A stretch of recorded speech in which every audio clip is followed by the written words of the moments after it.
Hey everybody, it's Angela and I am back with another process video.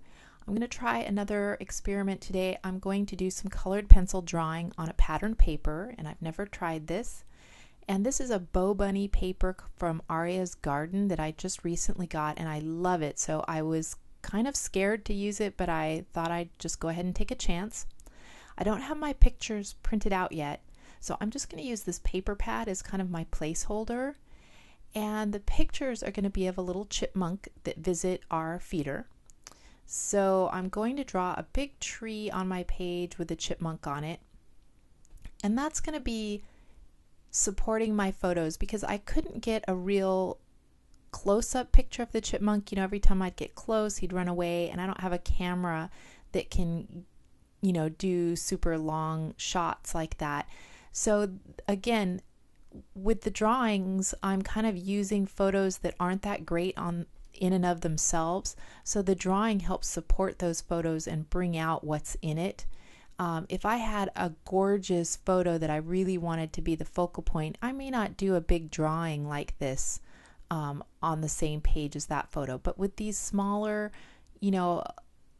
not as great of photos where I still want to tell a story, I think it's the perfect place to use some of these big drawings to help support my story and my theme. So I've drawn lots of trees, so I didn't need to, look at anything. I'm just drawing this out of my head. And I'm using a bunch of different colors of brown along with some black, kind of violet and a blue for my low lights, and then I'm searching now, I think, for some grays and lighter colors that I can use as my highlights. And you know how tree bark has like oval chunks, or at least some tree barks for like conifers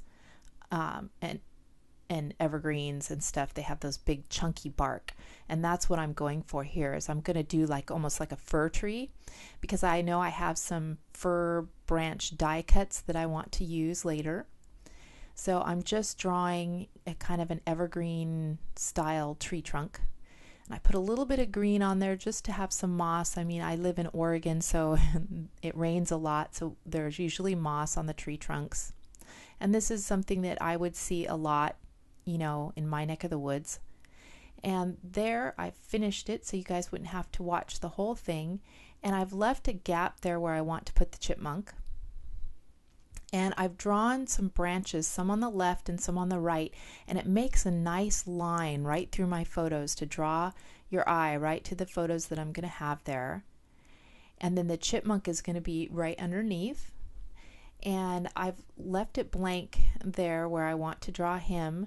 And now I have to go in and draw the features. So I'm going to zoom in here and put his head and features and stuff in there. Now I've also drawn, quite a few chipmunks and squirrels and things like that before too. So all I had to do was I looked on my phone at just the positioning, just so I could kind of get my proportions right of a chipmunk running down a tree. And then the rest I can draw myself. And now I'm looking for a stylus, and I had a real fat-tipped stylus, and I was looking for something thinner than that. So I looked through, some of mine are too sharp, these pokey tools and stuff, but I go ahead and try to find one that'll work, and I'm trying to impress my highlights into the paper, but this paper is so thin it doesn't really work. So I wind up doing a fur texture using my black pencil later, and you'll see that when I get to it. And the lighting's a little different. I'm drawing this at the farm. I took my tripod and stuff with me so that I could try to do some filming at the farm. So I apologize if my lighting changes. I finished this layout at home where I can print out my photo and use my die cuts and stuff like that. So this video is kind of taking place in two different locations. So I apologize if the lighting's a little wonky. So now I'm just going through, and a chipmunk has a light colored underbelly, and then is mostly brown and black, and then it has the two black and white stripes on his back. So I'm putting in kind of a tannish, almost yellowy beige underbelly fur. And now I'm going back and putting the stripes on. There's usually two black stripes that on each side of a white stripe, and there's two sets of those on the back of a chipmunk. So I put in one set of the black and white stripes, and I'll put in the other here shortly. And those are the chipmunks, in Oregon. That's mostly what they look like. I know they vary all over the world, so as to what chipmunks look like. And I'm just going through putting in some of my light colors and then coming back in with some darker shading. And I made his cheek a little poofed out, like he's got some goodies stored in his little cheek pouches. And yeah, so I was really pleasantly surprised at how well this paper took the colored pencil, and I wasn't sure how opaque it would be if too much of the plank background would show up through. And it's not bad. You can still see a little bit of the design from the pattern paper coming up through, but the pencils are opaque enough that you can really see the design I'm drawing without being too distracted by the pattern showing up. So yeah, I would call it a win in this situation. And there I am putting in the second set of black stripes on his back and just filling that in. And now it's just going to be a lot of fussy little, I'm kind of just drawing in the fur texture. So I use strokes that go in the same direction as his fur. And then I'm also putting in the shading below him, his cast shadow and stuff, so he looks a little more 3D on the tree trunk. And then on the tree branches, I know right now they look a little weird because it almost looks like an older tree. And I drew a tree branch without really thinking of it. That's more of an oak style branch than a fir tree style branch, but I knew that I was going to draw a bunch of the fir boughs on top of it anyway. So you'll see here in just a little bit when I get to the green pencils that it'll look more realistic when I get to that. Because right now it looks kind of like an oak branch stuck onto a conifer trunk. So I'm going in, just finishing up my shading and stuff on this little guy. And the chipmunk was the very first. We built a bird feeding station for birds, and the chipmunk was the first customer we had at our bird feeder when we moved to our new house. And we just call him Chip, and we've enjoyed watching him ever since. And I just love seeing his little antics and him filling up his little cheeks with goodies. And so that's what I wanted to document here, although I haven't gotten the greatest photos of Chip over the last couple years, but we really enjoy watching him out our kitchen and dining room window. So now you can see I'm coming in with just a bunch of different greens, and I'm putting in all the little fir branches, and I'll fill that in, and I'm going to put a little bit of green up on that left-hand branch too. So like I said, that'll pull your eye right through those photos, or at least that's what I'm hoping. So I go ahead and add some green up to that side as well. And I'm going to be using two different die cuts. I have an Impression Obsession fir branch, and then there's also a fir branch in the Sizzix Tim Holtz dies, and I'll show you those when I get to the cutting out part of the fir branches, but I knew I wanted to add those for texture. So I'm just kind of looking and thinking, no, I need the green to go back a little further in case my pictures don't span all the way. So I'm just filling that in, and I'm liking that. So when I get home, I pull out, there's my Impression Obsession and the Sizzix die cut, and I just go into my stash, cut out a bunch of different colors of green out of my scraps, some green cardstock and some green pattern papers.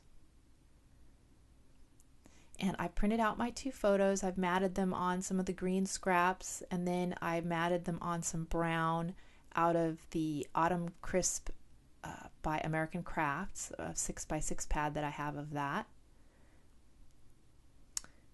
And you saw me just kind of place those, and now I'm gluing them down. I'm not gluing them totally down because I will kind of fluff them up at the end just to make sure they have texture, but I'm kind of gluing them in the middle. And I have put my photos up on some foam tape to give them a little bit more dimension. I'm really liking this. I'm trying to get it to kind of blend in with what I've already drawn on the paper so that it's kind of, I want it to be kind of hard to tell from the drawing to the die cut. There you can see I make sure they're not completely glued down. And now I'm going to add a little bit of adhesive to the back of my photos and the foam tape I've got on there. And I'm just going to let them overlap a little bit. And in that upper photo, there's a robin, and then there's Chip, and then I think there's a squirrel behind him. And then in the foreground photo, there's the Chip, I think a stellar jay, and then a thrush behind him. But those were like the 2 best photos that I had, and I've zoomed in quite a bit, and they're still pretty small. So I wasn't sure what to add for embellishment, so I went into all my wood veneers, and I found those wood veneer hearts, and now I'm looking through and I'm thinking about spelling Chip out in the wood veneers, but they were kind of smaller than I wanted, and it just wasn't doing much for me. And I play around with the wood veneer idea for a while, and then I abandon it because it just wasn't working. And you'll see that I then start looking through this Autumn Crisp, the paper pad that I used to find the brown paper, and I use that green journal card you see there. At first I go for this cut apart, thinking I might make that work, but I wind up just going with the journaling card here in a little bit and getting rid of the wood veneer totally. So there you can see I cut the journaling card down and put it on the right, and that's where I'm going to talk about Chip visiting our bird feeder. And then I've used these American Craft wood grain thickers, chipboard thickers, and I'm just going to use that for my title to spell out Chip. And that's all I'm going to do to this layout. You know, I looked through supplies, and really with this big drawing on there, all the texture from those die cuts, I don't really need much more. So I decided to just stop at this point and call it done. I didn't even put any splatters or, you know, any other kind of mixed media on this layout. I let the pattern paper just kind of shine through, and like I said, the die cuts and the drawing, and I really like how it turned out. It's completely different from anything else in my album. It really helps tell the story. Even though the photos aren't that great, I think that the drawing supports the photos. So there you can see Chip is in the center of that left photo, and he's in the foreground of that right hand photo. And there you can see the drawing of the branches up close and all the die cuts, and they do really blend in well, so I was happy about that. And then here is a close-up of the chipmunk drawing. And so I had a lot of fun with this. I'm really enjoying drawing on my layouts, and let me know if you like this, if you like watching me draw these or not, if that's something you'd like to see more of, because I don't know what people are interested in.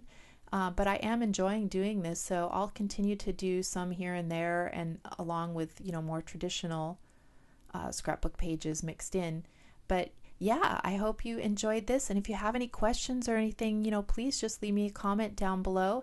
And thank you guys so much for watching. I will talk to you again next time. Bye.